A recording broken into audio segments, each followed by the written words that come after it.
안녕하십니까. 자, 10주차 1차시 강의입니다. 이번 강의에는 여러분들과 관찰과 관련된 내용들을 같이 공부해 보도록 하겠습니다. 사회복지 조사를 하면서 이제 여러 가지 이제 서베이 방법도 있고 이렇게 직접 관찰해서 하는 방법도 있고 이제 여러 가지 방법인데 그 중에 오늘은 관찰을 통해서 연구 조사를 하는 방법을 같이 공부하도록 하겠습니다. 이번 시간에는 관찰과 또 그 관찰한 내용을 또 분석하는 내용 분석 이런 것들로 같이 공부하도록 하겠습니다. 우선 관찰이 무엇인지, 관찰이란 무엇이냐 하는 것을 좀 같이 알아보고요. 그리고 관찰을 하게 되면, 관찰을 통한 조사를 하게 되면은 그게 이제 장점도 있을 것이고 단점도 있을 것입니다. 그런 것들에 대한 장단점 이것도 알아보도록 하겠습니다. 그럼 관찰은 또 어떤 여러 가지 또 종류도 있을 것입니다. 그래서 관찰의 종류는 어떤 것들이 있는지 이런 것들을 또 알아보고요. 그리고 관찰을 할 때는 어떻게 진행을 해야 되는지, 그 관찰에 대한 절차, 그리고 고려해야 될 사항 이런 것들을 같이 알아보도록 하겠습니다. 자, 관찰이란 것은 주위에서 일어나는 일들 이런 것들에 대한 지식을 얻는 방법 중에 하나인데 가장 이제 기본적인 방법으로 우리가 뭐 어떤 거 있어요? 눈으로 보는 거, 시각 있겠죠. 그리고 이렇게 듣는 거, 들어서 알아내는 거, 그리고 청각도 있을 것이고. 또 이렇게 인간의 감각기관을 통해서 현상을 인식하고 현상을 알아내는 그런 방법, 그런 것들을 기본적인 방법을 우리는 관찰이라고 하는 것이죠. 자, 관찰은 평범한 어떠한 일상생활에서 요구되고 있는 이제 그 지식들을 이제 얻는데도 이제 필요하기도 하지만 또 이렇게 조사를 통해서 연구를 할 때도 유용하게 그 자료 수집을 하는 방법 중에 한 가지의 방법이다라는 것이죠. 자, 우리가 이제 그 관찰은 이제 좀 전에 얘기했듯이 우리가 이제 장단점 먼저 알아보기 이전에 우리가 주위에서 일어날 수 있는 지식들을 알아내는 방법 중에 하나로 청각이라든가 시각이라든가 우리가 가지고 있는 이런 감각기관을 통해서 알아내는 것이다 라고 이제 했는데요. 그럼 어떤 것이냐? 이제 우리가 서베이 방법, 우리 지난주차, 그 지난주차 이제 공부를 했었죠. 서베이 방법에서는 응답자, 대답을 하는 사람, 피관찰자라고 그러죠. 그 사람의 주가 돼서 자료를 만들어내는 것이다 라고 한다면은 이제 그러니까 응답자가 주가 되는, 응답자의 생각과 판단이 자료의 원천이 된다 라는 것이 이제 서베이 방법에서 하는 방법의 하나고요.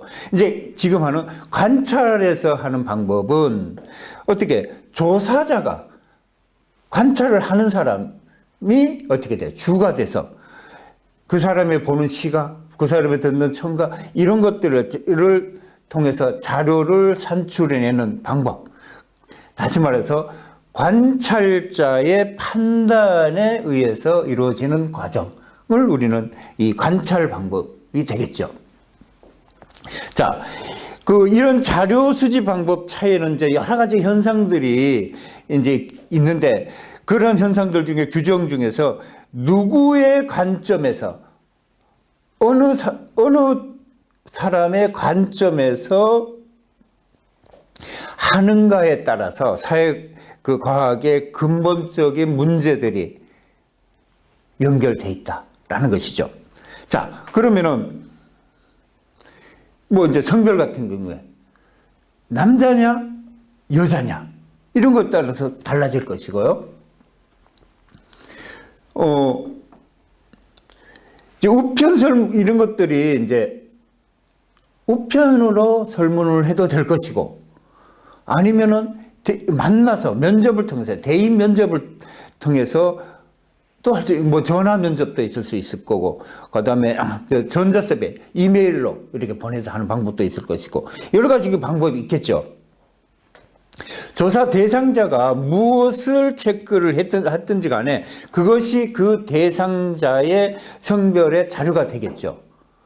이제 답을 이제 묻는, 내가 여자입니까 남자입니까 라고 하는 문제를 했을 때 그 사람이 남자에다 체크를 했으면 남자가 되는 거고, 여자라고 체크했으면 여자라고 되는 거고, 이렇게 직접 보지 않고, 이건 누구 관찰자가 보고 느끼서 알아낸 것이 아니고 조사를 받는 사람이 그 사람의 판단에 의해서 나는 남자다라고 체크를 했으면 남자가 되는 것이고, 나는 여자다라고 체크를 했으면 여자가 된다는 것이죠. 그러나 관찰 방법에서는 내가 보고 저 사람이 여자인가?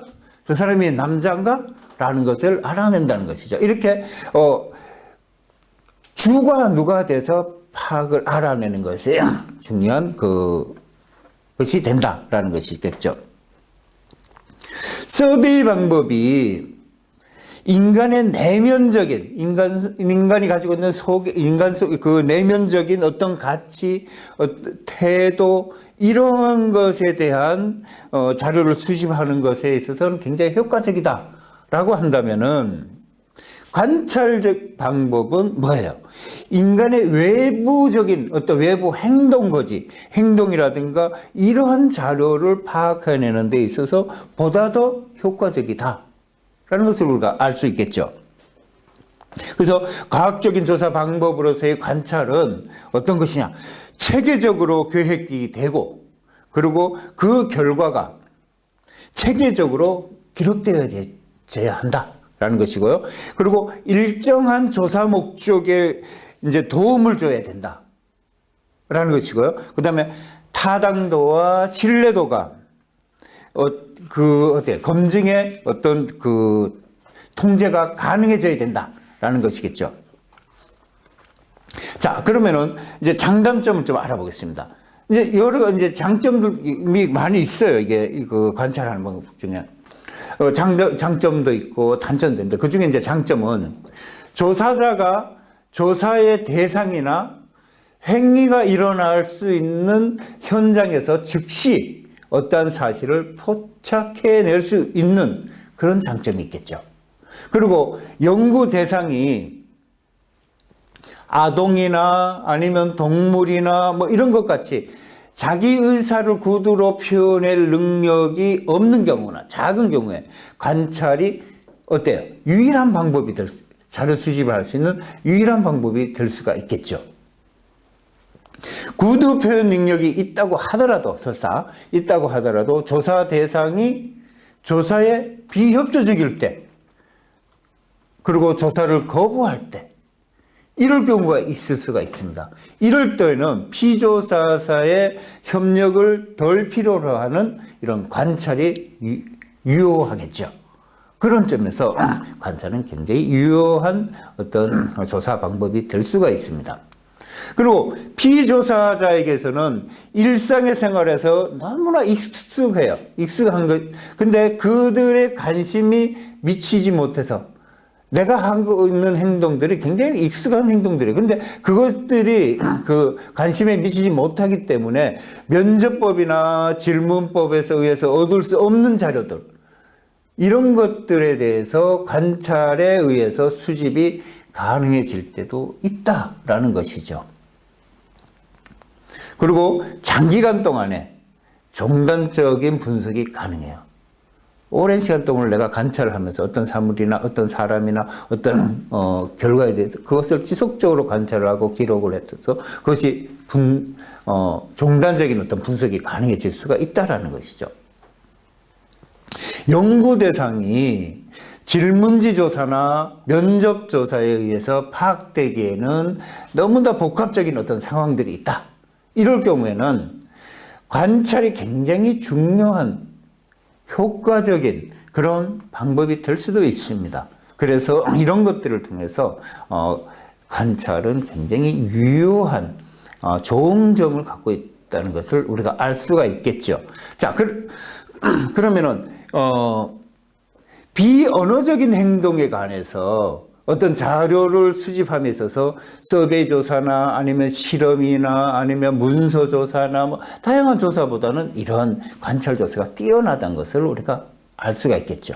그리고 자연적인 환경, 에서 일어나는 어떤 자연스러운 행동들에 대해서 그런 데 자료를 얻는데도 굉장히 유효한 방법이 관찰이다라는 것을 우리가 이제 지금 공부를 해서 알 수가 있게 되겠습니다. 그리고 좀 전에도 얘기했지만 장기간 동안에 종단적인 어떤 분석이 필요할 때 이렇게 관찰을 통해서 하는 방법이 굉장히 유효합니다. 그래서 관찰은 조사 대상자의 어떤 자연스러운 상황에 자연스럽게 행동하는 것을 바라보는 거죠. 그런 상황에서 장기간에 걸쳐서 자료를 수집하기 때문에 서베이 조사, 서베이 실험이라든가 아니면 다른 실험 방법보다 굉장히 더 중요하게 장기간 동안 걸쳐서 조사를 해낼 수가 있다라는 것을 우리가 알 수가 있습니다. 그래서 관찰은 조사자가 관찰 대상이나 아니면 행위가 일어나는 현장에서 즉시 바로 어떤 사실을 포착해낼 수가 있다는 것입니다. 그래서 조사자가 연구 대상자이거나 어떤 그 행위에 대한 진실된 모습을 포착해낼 수가 있는 것이죠. 우리가 서베이 조사나 다른 조사에서는 이런 그 행위의 진실된 모습들을 사실 그 질문을 통하지 하지 않는다면 파악해낼 수가 없어요. 그런데 관찰을 통해서는 그런 것들을 파악해낼 수가 있다는 것이죠. 그래서 조사 대상자의 태도나 그다음에 선호, 그리고 또 협력하는 정도에 따라서 조사 결과가 어떻게 되는 좌우되지도 않을 그런 경우. 관찰법에서는 행동으로 나타난 것을 관찰하기 때문에 어떻게 응답 과정에서 발생하는 오류를 줄일 수가 있다라는 것이죠. 그리고 관찰은 언어나 문자나 이러한 제약들로부터 측정하기 어려운 비언어적인 것들, 이런 것들도 조사를 해낼 수가 있다는 것입니다. 조사 대상이 이와 같이 이제 또 나이가 어리거나 아니면 표현 능력이 안 되거나 이런 경우에 또 어떤 장애가 있어서 그 장애가 있는 사람이 그 행위에 대해서 어떤 감정을 표현하지 못하는 대상, 이런 대상에 대해서 조사하는 경우에도 이 관찰법은 굉장히 좋은 방법이다라는 것을 우리가 알 수가 있습니다. 자, 그러면 또 이제 장점만 있는 게 아니겠죠. 이제 단점도 있습니다. 관찰 대상이 어떤 대상이 되는 행위를 현장에서 이제 포착해내야 되는데 그런 행위가 어떻게 해요? 할 때까지 기다려야 된다는 것이죠. 그런 행위를 지속적으로 계속 하는 것이 아니죠. 어쩌다 한 번씩 이렇게 드러낼 수가 있는 것이죠. 그렇기 때문에 그런 행동이 일어나는 것에 대해서는 오랜 기간 동안에 기다려서 그것을 표착해내야 되는 그런 단점들이 있을 수도 있다라는 것입니다. 그리고 외부로 나타나지 않는 것, 어떤 표현되지 않는 그런 사실들이 있어요. 그런 인간들의 사사로운 그런 문제들을 관찰하는 것이 또 어렵다라는 것입니다.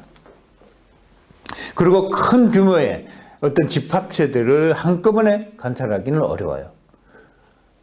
이제 한 학교 안에서 몇 명의 아이들을 이렇게 지속적으로 관찰해서 이렇게 파악하는 게 쉽지만 몇천 명 되는 아이들 전체를 한꺼번에 이렇게 관찰해서 이렇게 하는 것은 굉장히 어렵죠. 그래서 큰 규모 대단히 집합체에 대해서 동시다발적인 한꺼번에 관찰하기는 어렵다라는 문제가 또 있습니다. 그리고 피관찰자나 아니면 피관찰 집단에 대한 접근이 이제 어려운 경우가 있어요. 그 관찰을 하려고 하는데 그것을 거기 그 대상자까지 접근해서 그것을 관찰하는데 어려움을 겪을 수가 있다라는 것이죠. 그리고 시간이라든가 비용이라든가 이런 것들에 대한 노력이 굉장히 많이 들겠죠. 자, 그리고 객관적으로 중요한 사실을 지나치는 경우가 생길 수도 있습니다. 그리고 동시에 전부를 어떤 대상 동시에 관찰하지 못하는 아까 좀 전에 얘기했죠. 한계성을 가지고 있다라는 것입니다. 그리고 이제 객관적인 어떤 객관성이 저하될 수도 있겠죠. 관찰자의 어떤 주관적인 어떤 그런 생각들이 조사 결과에 나타날 수가 있을 수 있으니까요. 관찰 당시의 특수성 때문에 관찰 대상이 그때만 특수한 상황, 어떤 행위를 하였는데 이를 식별하지 못했다. 그리고 일상적으로 그런 행위를 하는 것으로 기록하는 오류를 범할 수가 있어요. 뭐냐면 특수한 어떤 행위를 했는데 그것은 어쩌다 한번 아니면 뭐 생기는 행위인데 그것이 일상적으로 일어나는 행위다라고 판단을 해서 기록을 할 수가 있다는 것이죠. 이런 것에 의해서 오류가 발생할 수도 있을 수가 있겠죠. 그리고 자료를 처리하는 데 있어서 그 결과의 분석하고 해석하고 하는데 이제 어려움이 닥칠 수도 있다라는 것입니다. 이제 결국은 이런 것들이 다 이제 어떤 것이 있더라면 통제가 부족해서 통제의 부족으로 인해서 자연적인 환경에서 조사자는 종종 자료에 영향을 미치는 어떤 외생 병수에 대해서 통제할 수가 없게 되고, 그다음에 계량화가 곤란하고, 이제 계량화라는 것은 뭐 수치화겠죠. 수치화 이런 것들이 이제 처리하는데 이제 어려움이 있을 수가 있고, 그다음 포변의 크기가 이제 작겠죠. 한 사람 한 사람을 일일이 관찰을 해야 되니까 그런 것들 하나하나를 관찰하고 할 때는 시간이 많이 걸리니까 많은 시간 동안에 그렇게 할 수가 없겠죠. 그러니까 그 관찰 대상자, 그러니까 그 포본이 작아질 수밖에 없다. 그래 실험을 통해서는 이제 많은 집단을 이렇게 할 수가 있는데 이 관찰은 그렇게 표본을 많이 갖고 이렇게 하기는 좀 어렵다라는 것이죠. 그리고 이제 현장 진입, 좀 전에 얘기했죠. 현장 진입이 굉장히 어렵다. 그것을 실제로 관찰하기 위해서 그 관찰 대상자까지 접근하는 그런 과정이 굉장히 어렵다. 이제 그것이 이제 쉽지 않은 게 혹시 이제 이렇게 불편한 것인가? 아니면 또 장애가 있거나 이런 사람들이 이게 노출을 꺼려 하잖아요. 그런 곳에 이제 쉽게 승낙을 받기가 굉장히 어렵게 되겠죠. 그리고 익명성이 결여된다. 이 조사는 사실 익명성이 이제 바탕이 돼야 되는데 이게 어떻게 누군가 노출되는 것이 바로 누군가에 의해서 노출되기 때문에 그런 것들이 익명성을 담보로 해내지 못하는 그런 결과도 발생할 수가 있다라는 것입니다. 그리고 성질상 관찰이 곤란하거나 대상이 어떻게 관찰되기를 꺼리는 경우에는 관찰을 할 수가 없겠죠. 그리고 관찰의 대상이 되는 행위나 태도를 현장에서 이제 포착해내야 되기 때문에 그 현장을 찾아다가 다니고 특정 행위거나 어떤 특정한 태도를 나타내기까지 이제 기다리는 데는 시간이 많이 걸리고 어렵고 하는 그런 단점이 있다라는 것입니다. 그리고 겉으로 나타난 이제 현재 상태만으로는 관찰할 수 있고, 그 다음에 내면적인 어떤 특성이나 과거 사실에 대한 어떤 자료를 수집할 수가 없다라는 것이죠. 자, 그리고 이제 이번에는 이제 그 과학적인 어떤 관찰 방법을 구성해내는 거를 다시 또 알아보도록 하겠습니다.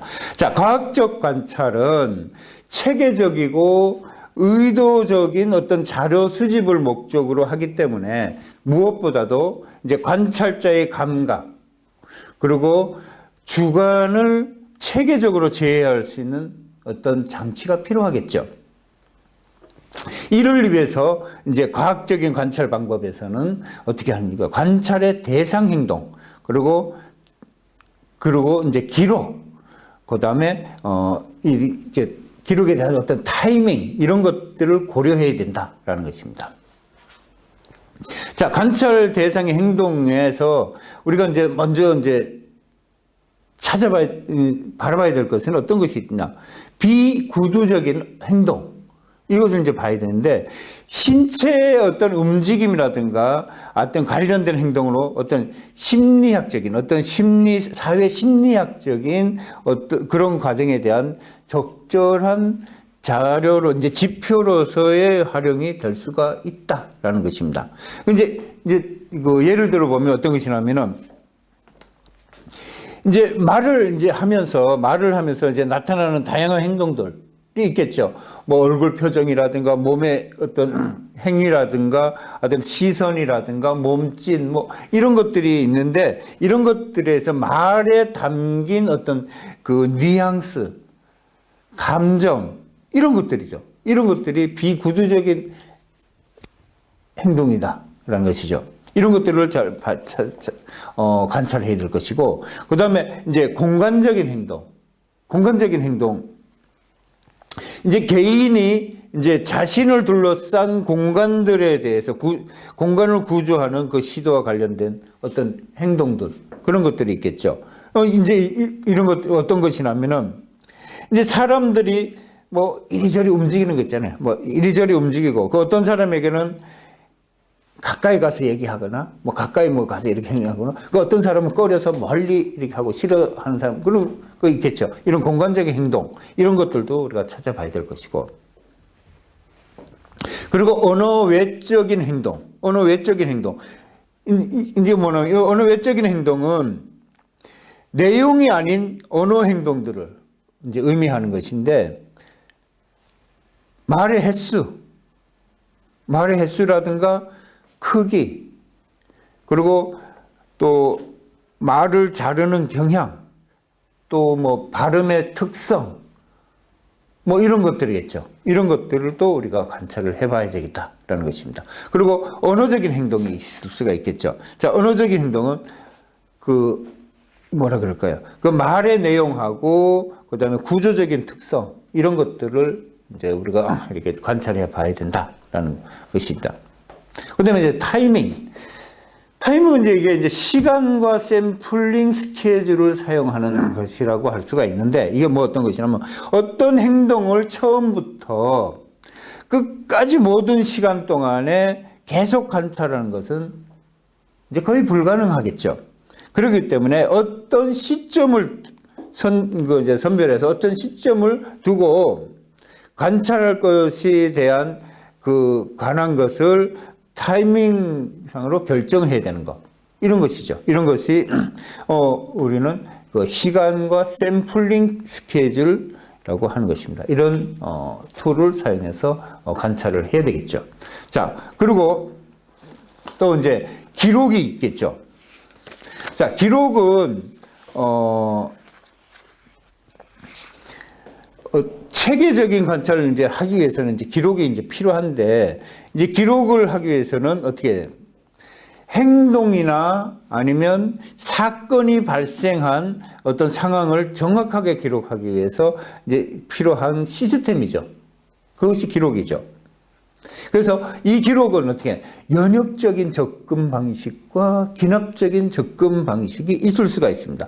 이제 혹은 뭐 또 이것을 절절하게 혼합해서 절충한 통합적인 어떤 접근 방법도 있을 수가 있겠고요.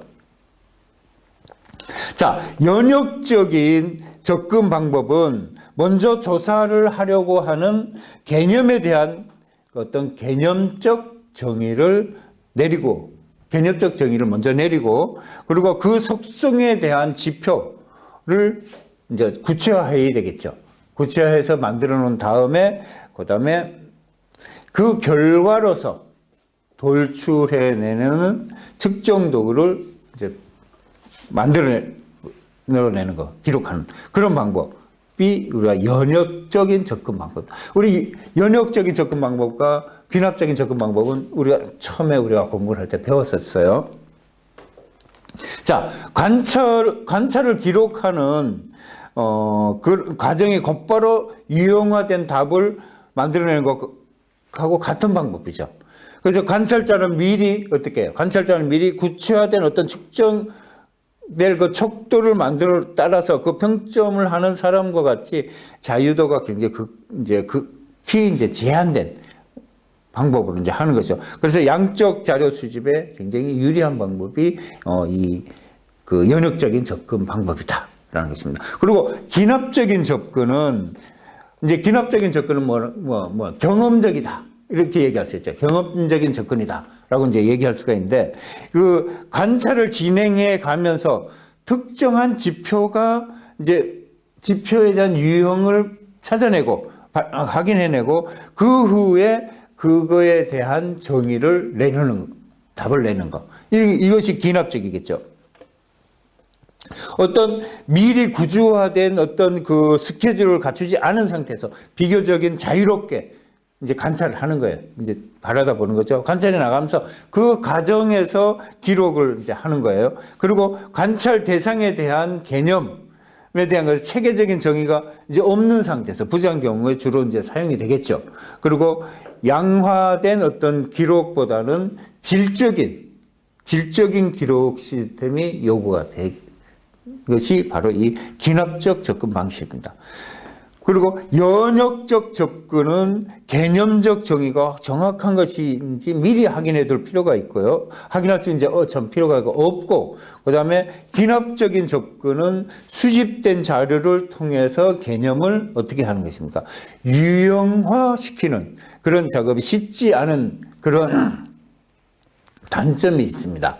그래서 이 두 가지의 접근 방식을 통해서 절충하는 방법도 있을 수가 있습니다. 그래서 어떤 경험적인 접근과 이제 그런 것들을 시도한 자연스러운 상태에서 기록을 이제 해나가고, 그리고 이런 기록들을 토대로 해서 개념에 대한 어떤 정의와 유형화를 이제 돌출해서 만들어내고, 툴을 만들고, 그리고 이렇게 규정된 틀들을 토대로 해서 다시 관찰을 시도해 가면서 그것을 기록해 나가는 엄격하고 규제된 어떤 그런 유형으로 만들어내는 이런 방법들이 이것을 기납법과 연역법을 통합해내서 만들어내는 방법이다 라는 것으로 우리가 알 수가 있겠죠. 자, 여기까지가 제 1강 강의입니다. 잠시 후에 2강에서 다시 또 뵙겠습니다.